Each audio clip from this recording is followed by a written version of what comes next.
Alright, ladies and gentlemen, how y'all doing? We are back. A few things have changed. I've got the table work platform here shifted over. The printer is actually sitting in its home right now. It's about to come out so we can work on it. I went on ahead off camera and prepped all the lighting for this. I just went on ahead, got the light strips on the mounts, got them cabled and soldered, so they're ready to install on the printer itself.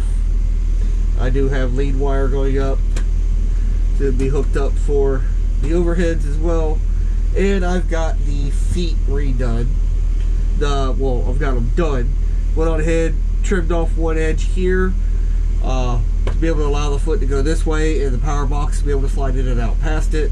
And I've gone ahead and put a piece of soft rubber pad on the base of all of these, just super glued it on to give it good firm feet so it don't slide, slip, and gives it a little bit of shock absorption.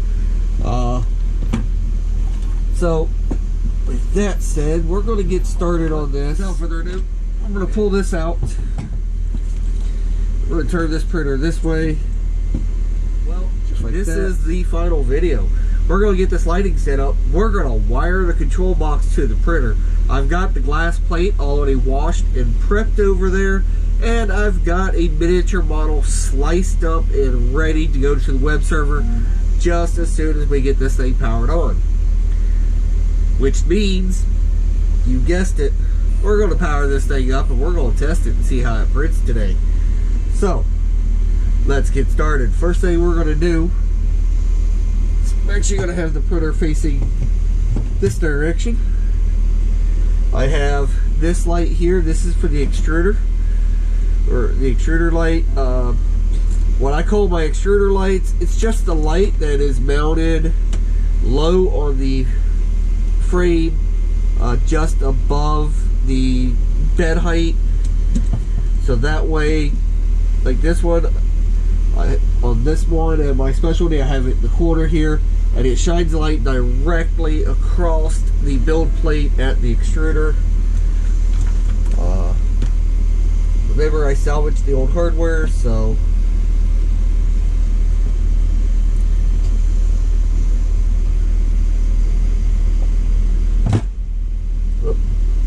and yeah, knocking around, I have broke two of the lights off of my big printer. Moving things around here past several days with things, so okay, so that's screwed down there, nice and snug. Now this wiring, like I always say, cable manage as you go. So I'm going to tuck this into the frame here. Get it there to hold it. And then I'm going to bring it up inside. Just go ahead, flip the bare ends of this off, make it easier to run. I'll move my trash bucket over here where I can get to it. I'm going to the inside, right under, behind the Z-axis limit switch cable. Carefully, slowly pull this wire through.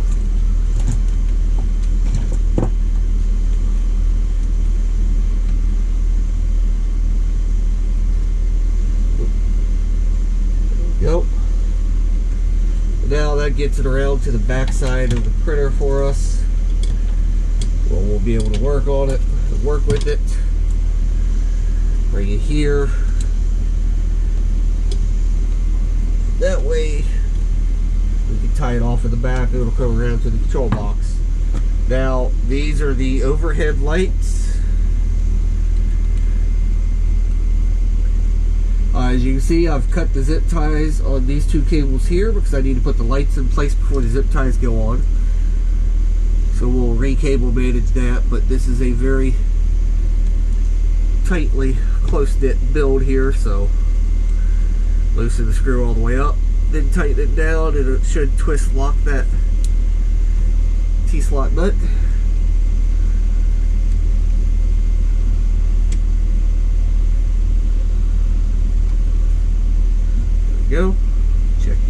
good. Then we'll take this one, identical light.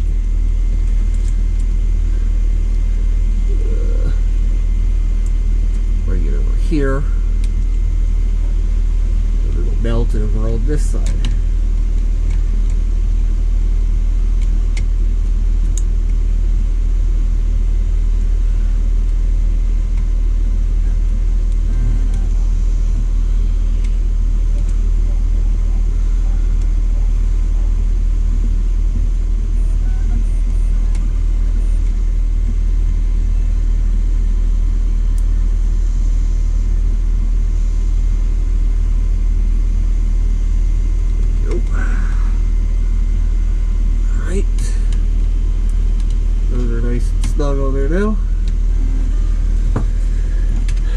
This light right here is the easiest one of all to install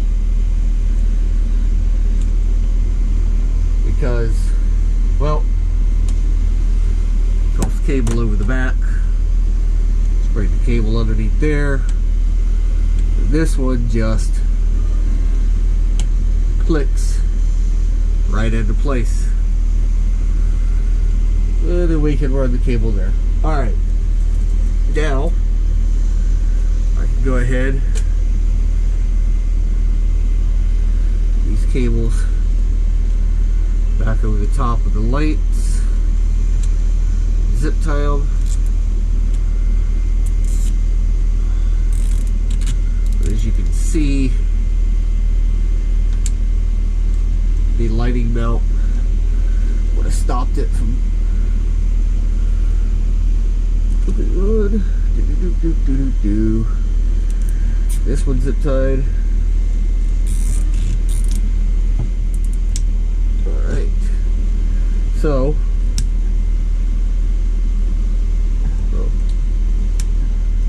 the zip ties. So now that's all the lighting installed on the printer. I'm going to go ahead and spin this direction real quick. Bring up the power supply for my soldering iron. Go ahead and plug my soldering iron in, because now we have a little bit of soldering to do to connect these two lights to a cable running down the back of the printer to go to the power box.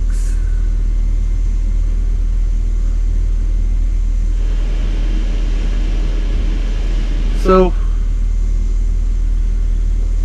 go ahead and open up this box. Just a couple pieces of heat shrink here.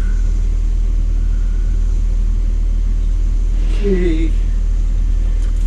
This is going to be our lead cable going down. We'll just pull it round and through and underneath and let it hang off.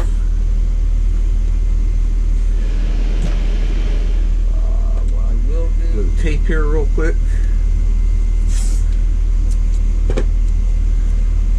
And this is the wire to the extruder lighting. So I will mark it with an E. Tell me that it's the extruder light. Alright. This one, that's all I hooked up to the light. This is the night light. It is a softer light than the overheads. So, whoa. Melting wire sheathing. Woo, not good. So, this one, I will put it in for the night light. And then we have our lighting marked. And we will not get anything confused. Because then we know that the other ones, which I melted a hole clear through, so that little piece off. See, it was the last piece of wire on my spool, so it's plenty long enough. So this wire with nothing on it, we know is going to be the overhead lights. So the way I like to do it, I like to have 3 sets of lights. I have the overheads, which are floods, and they flood the entire build volume of the printer. I have the extruder light, which shines in from the side. And then if I just want to do a good time lapse overnight or something, I have the center one here, which is 2 strips of a softer white light that I use for an overnight. So now,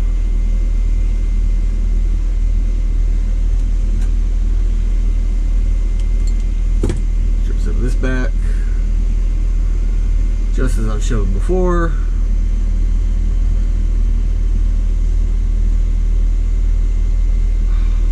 Wrap them together.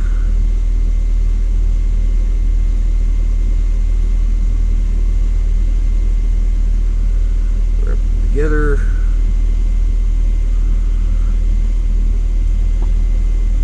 Actually, I'm going to dig out one of my cutoffs from the zip tie. To use as a little spudger for some flux.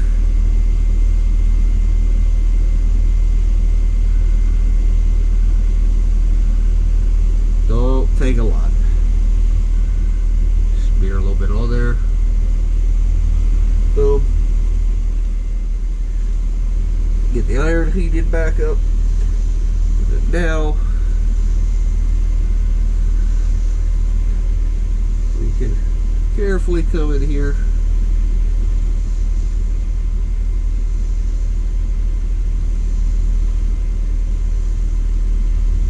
Throw some solder on that joint. Just like that.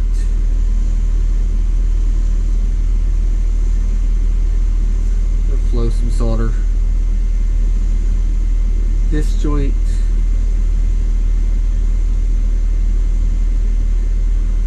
Once the wire gets heated up. Just like that. There we go.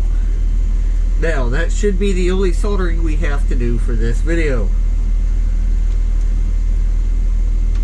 Other than connecting the grounds in the control box.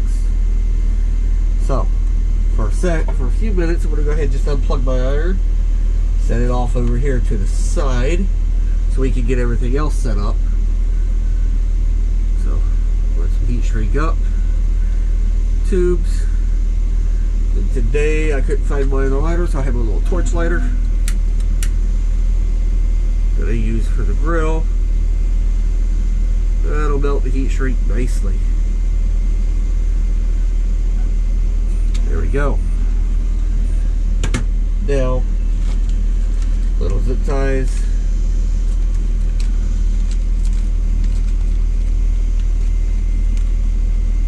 A few of these dumped out. Now then, we can take these two, bring them over to the main trunk. Leave a little slack on the one for the night light, bring it over to the main trunk.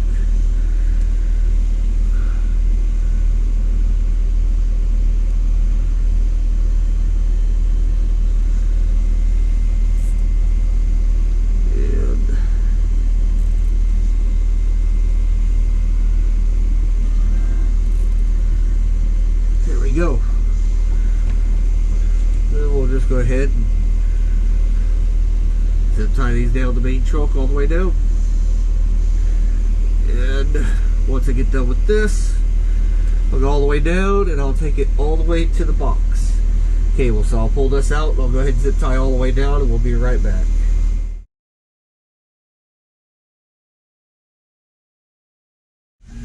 Alright, we are back.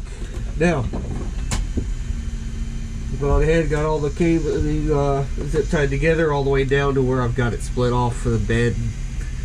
Hot end powers to split from the main box. So now what we're going to do is we'll spin this printer around one last time here. Alright, we'll go ahead and slide the rear feet on the box. And doing this, I'm making sure I'm alternating the pattern on the bottom of the feet, so that way it helps prevent slippage and sliding from side to side or front to back. And those are tight. And then I'm going to go ahead, as you can see, the front ones, the patterning is identical, so the back ones being opposite will help it from going side to side as well as front to back. Now, slide this on. Oh, man, come on, the feet are holding good. All right, slide this back to where it lives. Now, I do already have a spool holder over there, so here I have a spool of black Pryline 3 PLA 3D printing filament. I'm going to go ahead and open up. Brand new spool just for this project. Well, brand new spool just for this printer because, well, it's all I got. So, take a razor, slice the bag open.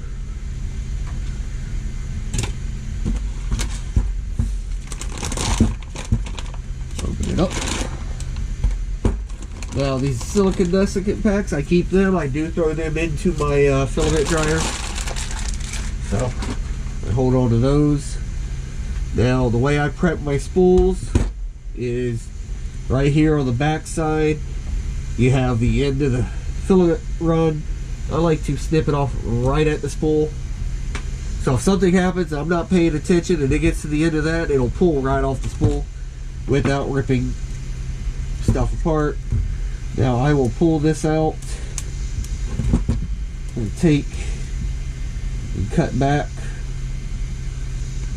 a good 3 inches past the bend.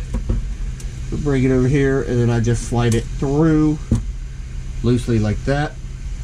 Now this printer will feed from the back side of the spool into the extruder, so that's how I will set it up.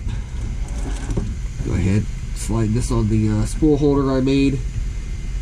Found this nice little spool holder on Thingiverse, and it was modified to use by another user to be able to use the same bearings that I already had plenty of, so it works out nicely. Now I can slide that over there. I have room to get my spool on the big printer, which I'm using the same holder for. I'm going to go ahead, prep the extruder before I get any further by pulling the bowden tube, pulling the tension screw off, taking my filament, feeding it through the extruder,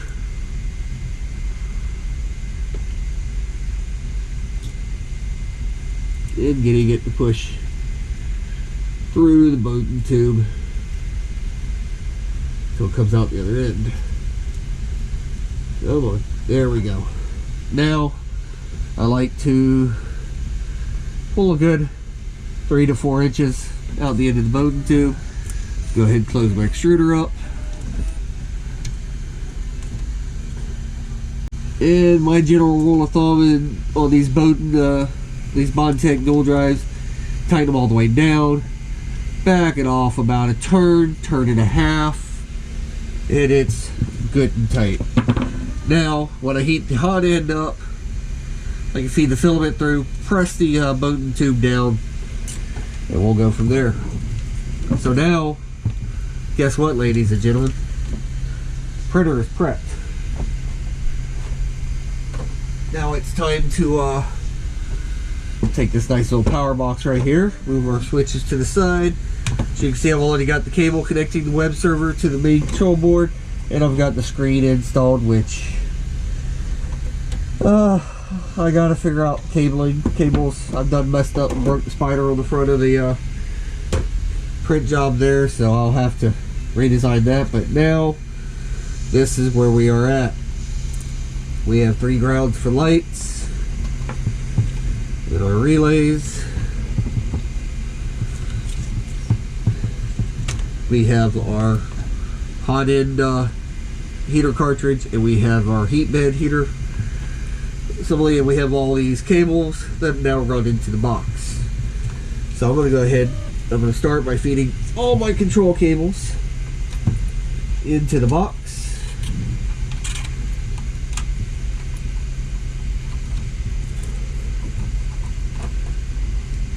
Just like that. Now, these are all labeled as to what they are, and I went on ahead and I pinned these very smartly. This is a single row 6-pin DuPont plug that has 4 wires in it. That tells me that this is my thermistors, so I don't need it yet. These 2 here are my Z-axis motors, which I don't need those yet quite. This block here is a single 6-pin and a dual 6-pin, or a 12-pin connector, and these are my limit switches, and they're set up the way that the wire that's on the edge of the switch goes to the front of the control board. Right. These are the ones I want first. These have to tuck underneath the control screen wires. This is the fan controls, so this one, it just plugs in right here where I had prepped it beforehand, and this one goes into the screw terminals right here in the center, which are the parts cooling fan control terminals. So now I will go red is positive, and this is why I use the red and the black wires as the positive and ground for the parts cooling fan, because I knew that they were the ones that have to go into the screw terminal block, and the fact I was going to do a pinned connection on the 12-volt source power for the hot end cooler, I wasn't too worried about having to be able to disconnect and reinstall that wire later on and keep it straight. So this one is nice, straightforward. Every time I have to pull the control board out or something, I have to disconnect this. Black and the red, power and ground, just like that.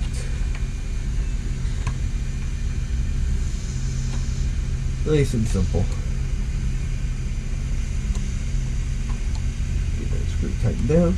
Alright, so those are tight, those are done. Now,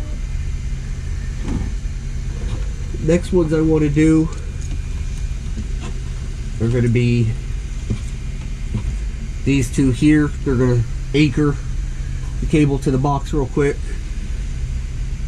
Then I have to screw them down, so I'll come in here,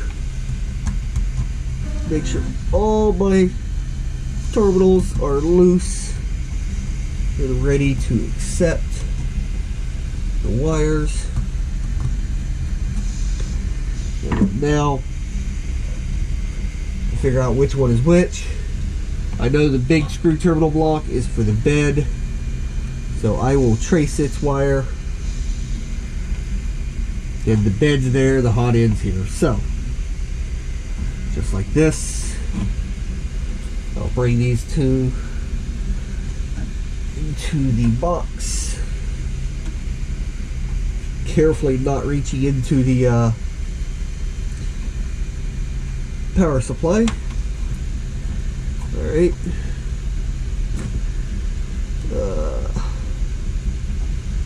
let's see, for the bed,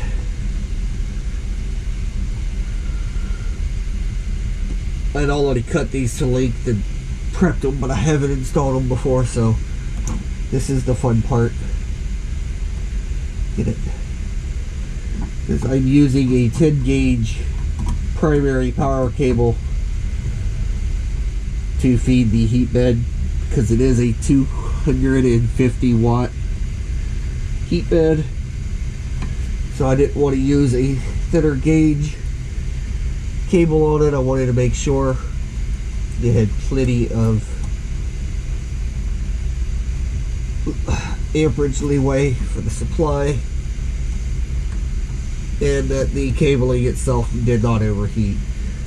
I possibly could have gotten away with using a piece of my blue and white cable, which I think is 18 gauge, 16 or 18 gauge, like with the 50 watt hot end. But the hot end, like I said, that's a 50 watt heater, and the bed is a 250 watt heater.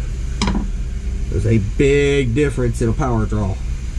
They're both 12 volt, but the amperage that they draw is completely different. Now, these being heater circuits, it really does not matter which one goes where. This is where I gotta be careful, so I'm gonna try to bring this in here. Try to use tweezers to line this up. Get it underneath the screw terminal. And get the other one under the screw terminal. Okay. Then I can tighten them down.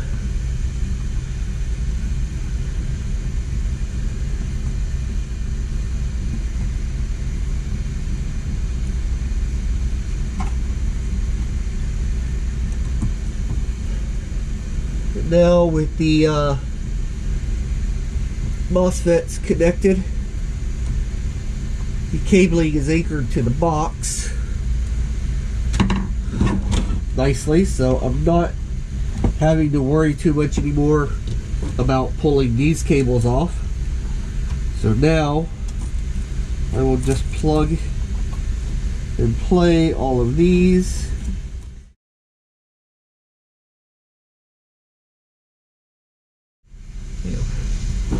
Okay, everything is connected other than the lighting, and to be safe on things, I'm going to go ahead and wire the lighting before I put any power to this. So, with the lighting, now we need our trusty soldering iron. Said I use a nice DS100 right here. I love this soldering iron. These things are awesome. Very, very good soldering iron. So now we're just going to neatly trim these three grounds to the same length.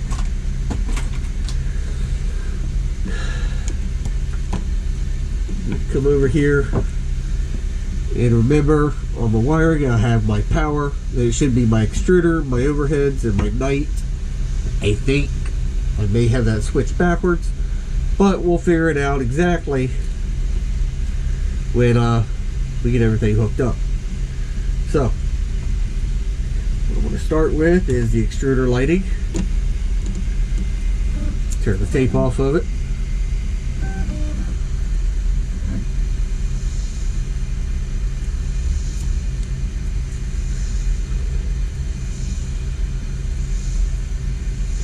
Bring it over here. Leave it a little long. Strip it back.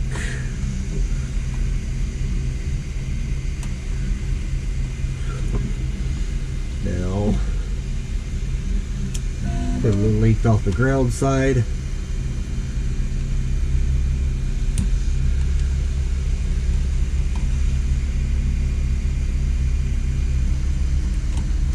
Ground wires, I can go ahead and strip all three of these.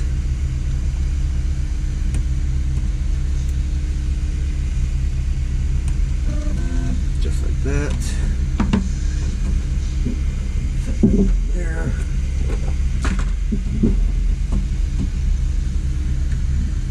Over here. Let's see.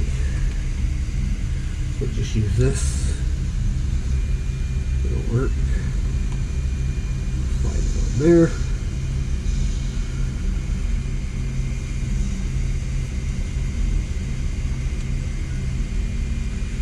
Wait. Bitty bitty body bow. They're all ground, so we really don't care which one is which. So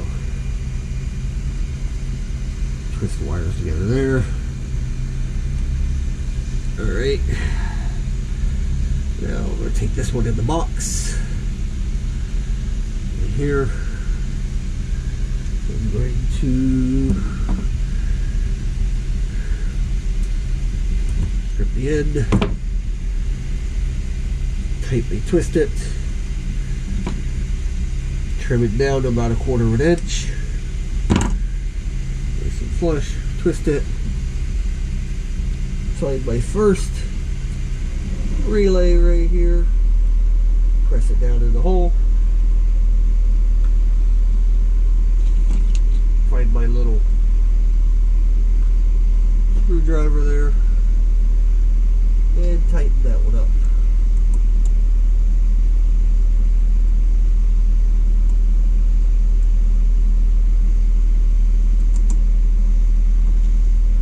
So now we have the night light, we have the overheads. The overheads should be the next relay, so strip them down. Same thing here.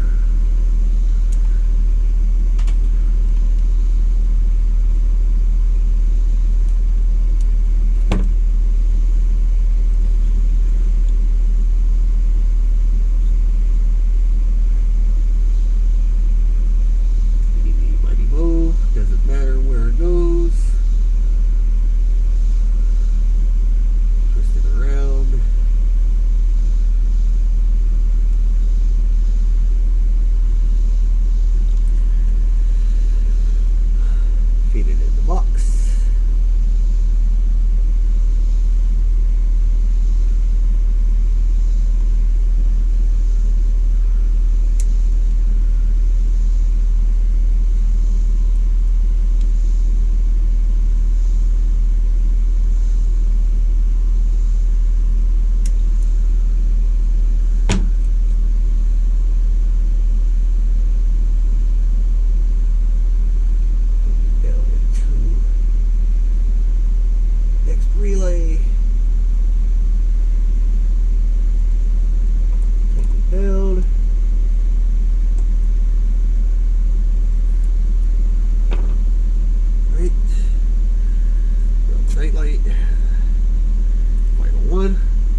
onto it.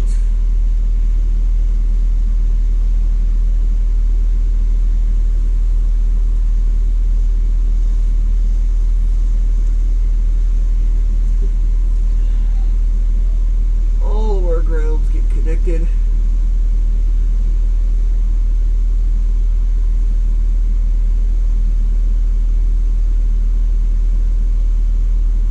Just like that. Unplug my soldering iron, let the power fall. Clean the tip off. Set it off to the side to cool down, because guess what? We are done. There is no more soldering to be done. There is no more electrical to be wired, nothing else to be cabled. Everything's connected and hooked up. So all that's left is to heat shrink our wire.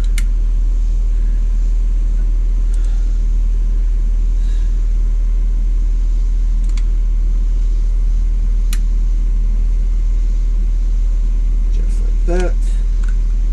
Put that off to the side, and boom, guess what, ladies and gentlemen, we are done there. Now, a couple of things we need to do.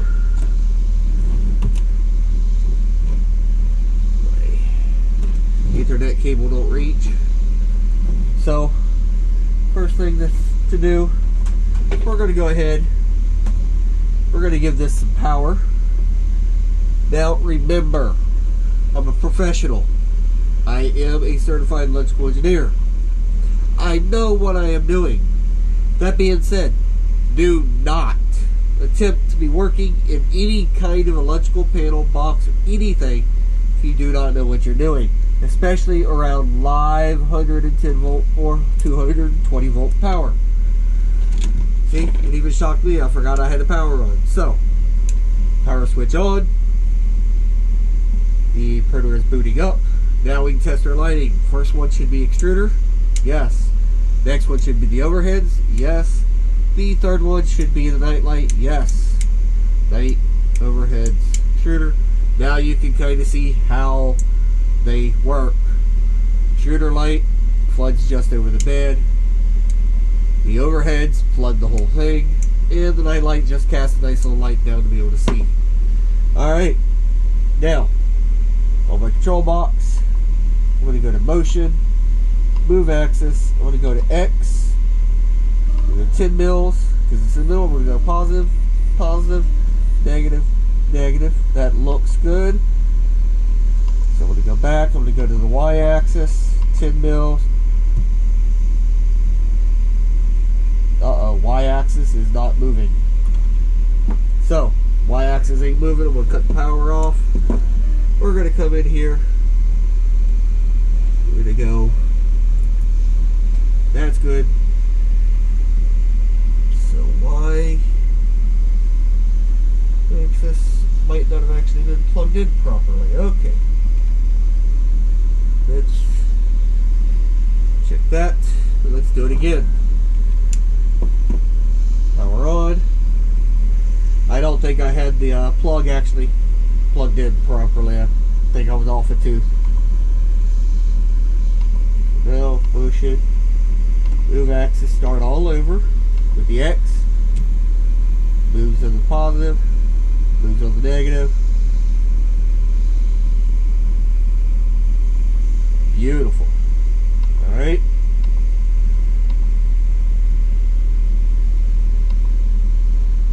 Move the Y axis. Look at there, 20 mils and 30 in the plus, go to the negative, moves to the negative. Now, when I say plus and negative, positive, negative, on this print bed, 0, 0, home position technically is right here in the corner. And from there, it's just like a graph you did in school. Anything from this corner, this way is positive, this corner, this way is positive. So, on the Y-axis, when I move it to the positive, the bed shifts this way to move the nozzle that direct towards the rear, and vice versa. Alright, now, let's check the Z-axis, which is on dual stepper controller, so 10 in the positive, 10 10 in the negative. We're looking good. Alright. Now I'm going to go back to the main menu, go back to the info screen. I am getting a reading from both of my thermistors. So what I'm going to do is I'm going to go to temperature. I'm going to go to my nozzle. And I'm going to set my nozzle to 208 degrees. 208 degrees Celsius is where my filament prints at. My PLA. That light clicked on. I'm going to look down here. My MOSFET light has clicked on. Now I'm going to go back to the main info screen, and it is showing me that the hot end is heating up. Now, I have to heat the hot end up because I have to test the extruder. The extruder will not move unless there is a minimum temperature on the hot end. On this printer, minimum temperature I think is 180 degrees before it'll move. So, before I even feed anything down through the hot end, I'm going to wait until the hot end gets warm. I'm running a 50 watt heater cartridge, so it heats up quick. So once this gets up closer to 170 or so, then I'll go through the menu to move the extruder. We'll test it. Then I'll feed the filament into the hot end, prime and prep the hot axis. Move my extruder. And let's see.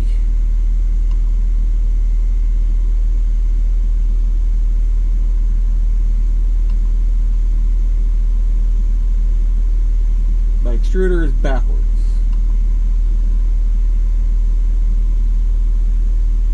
Positive, and it's sucking in. Alright. So, got the power down here. My extruder. Plug it. We're going to pull it out from underneath that other cable. And now put the black wire forward. This way you don't have to go back into the firmware and change the direction of the motor travel or the firmware. Just flip the wire around. Now I will reheat the hot end and go ahead and I'll show you how I prime this. Go back to temperature, nozzle, get it to 208.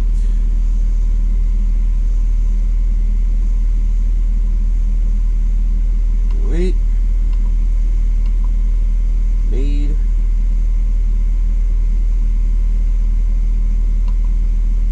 Motion. Move axis. Extruder. I'm going to verify.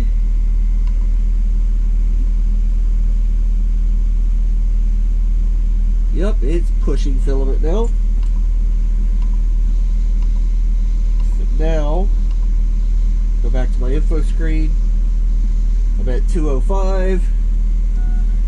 You can see that the board is rapidly flashing the power to the MOSFET down there because now it's hitting the bang bang controls to where it's actually a little bit of power, shut it off, read temperature, a little bit of power, shut it off, read temperature. And it's going to do that until it hits 208, and it'll maintain that 208. It's the way the PID control works. It's just really difficult to explain. So now I will take and feed the filament down through the nozzle, the hot end. Now remember, this is a 0.2 millimeter nozzle now. So it is a small strand of filament coming out, and I am not used to it. Press the button tube all the way in.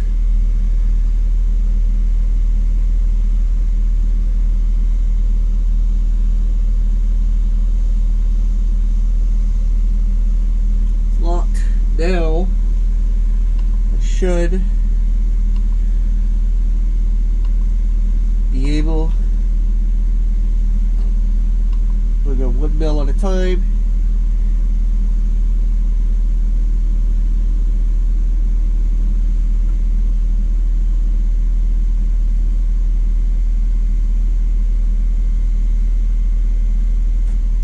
see if the extruder is actually extruding.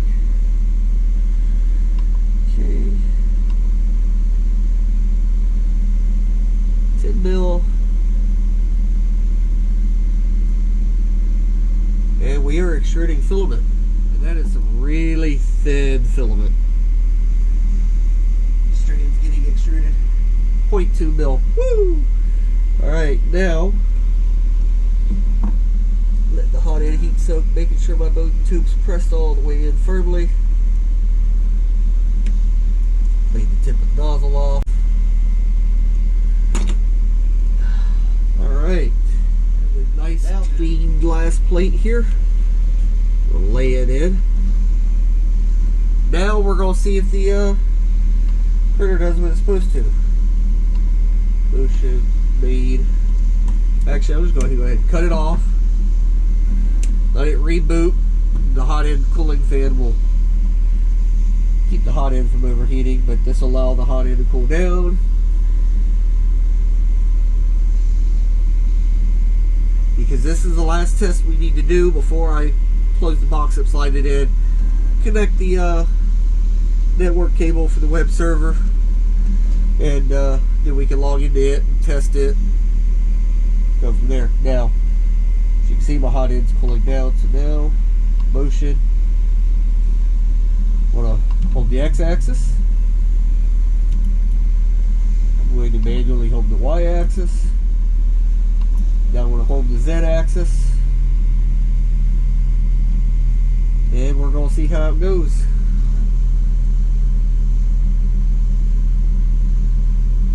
You know what, I'm going to pull the plate off just to make sure that I'm not too close to the bed to start with. Set it to the side. Let me grab my calipers.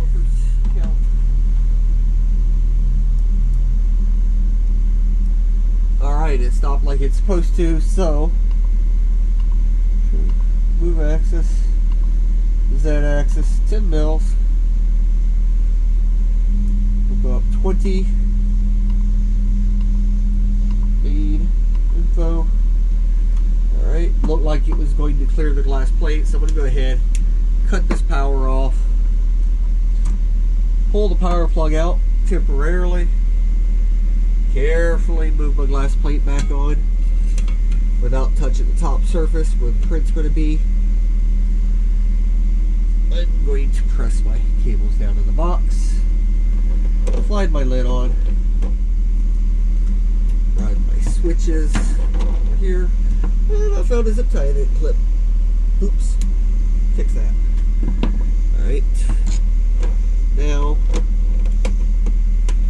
the box, raise it just a hair, press the box under the printer, plug it there. Turn the box to the side here just a little bit so I can see.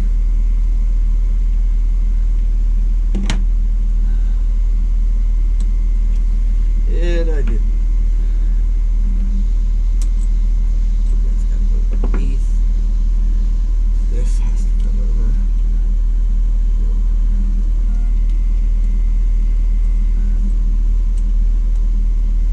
Oh. There we go. Switch block on the frame.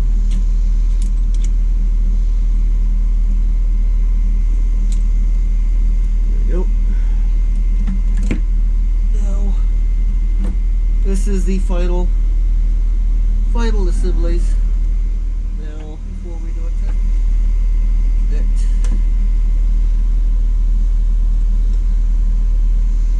Web server, USB.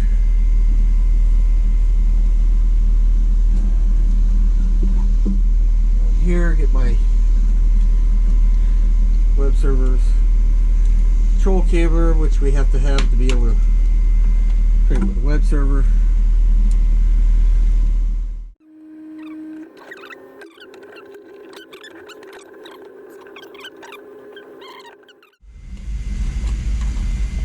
With the power off, I'm going to take my calipers, zero them out, pull them all the way open.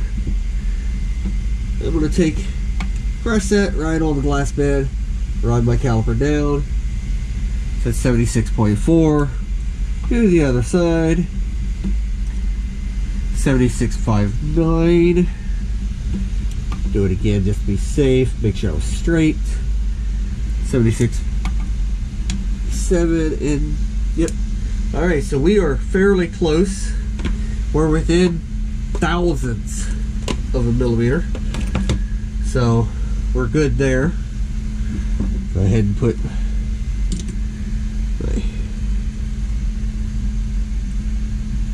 camera on the frame.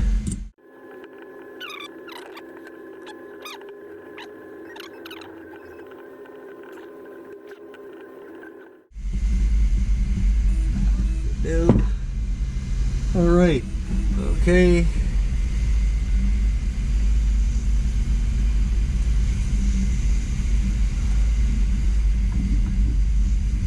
See the camera feed. Camera looks good. And we got an update. Alright, ladies and gentlemen, we are back. The web server is reloaded. It's done its update. I'm going to check my power. Power looks good. I'm going to try to check, make sure it turns off. Yes, power control is good. So fire it back up.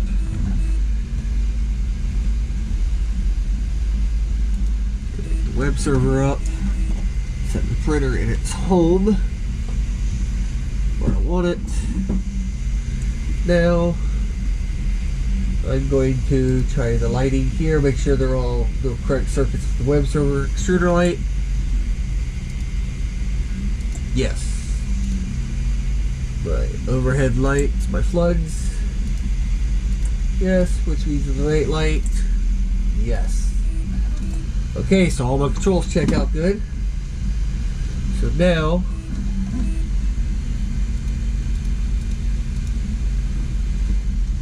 I'm going to open up this file folder, pull in G code number 2 because the way it nozzle worked, got it sliced to move at 20 millimeter a second speed. I'm gonna hit print. Turn off the shell lights, turn on the extruder, and fan there. And while I'm waiting, I can go ahead and test the parts cooling fan because I forgot to do that. That's easy. Boom. We have airflow. Now, I don't know how well this is going to work, so I will be standing right here keeping an eye on it, at least for the first few layers. Alright, ladies and gentlemen, I'm going to cut this off right here for now. I am going to take my time. I'm going to dig through this. I'm going to diagnose. I'm going to see what I need to do to get this all set up, and we will be back with a final running working printer. Alright, ladies and gentlemen, here is where we are at. Unfortunately, the printer works. It's just not printing yet. I've never worked with a printer with a 0.2 millimeter nozzle, and it would appear this time that I'm getting nozzle jam. I've got to get the temperature and flow rate, everything figured out, which is going to take me a long time to do. So, this build series was basically about rebuilding and doing this printer. We've done that. We've accomplished. I didn't get a final print, but it laid down some filament. So technically it printed, it just nozzle jammed. I mean, it was printing a beautiful print there, it looks like. Just the nozzle clogged up, and yeah.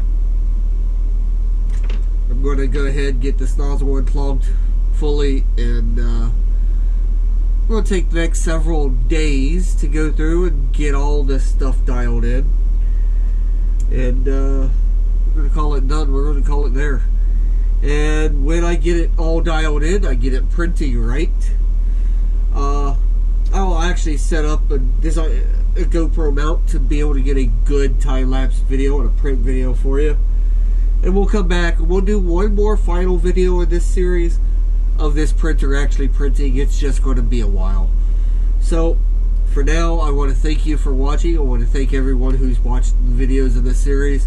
Hope you've enjoyed it. I hope you might have learned something or took something away from this in a positive manner. And happy printing, everyone. Y'all have a good day now.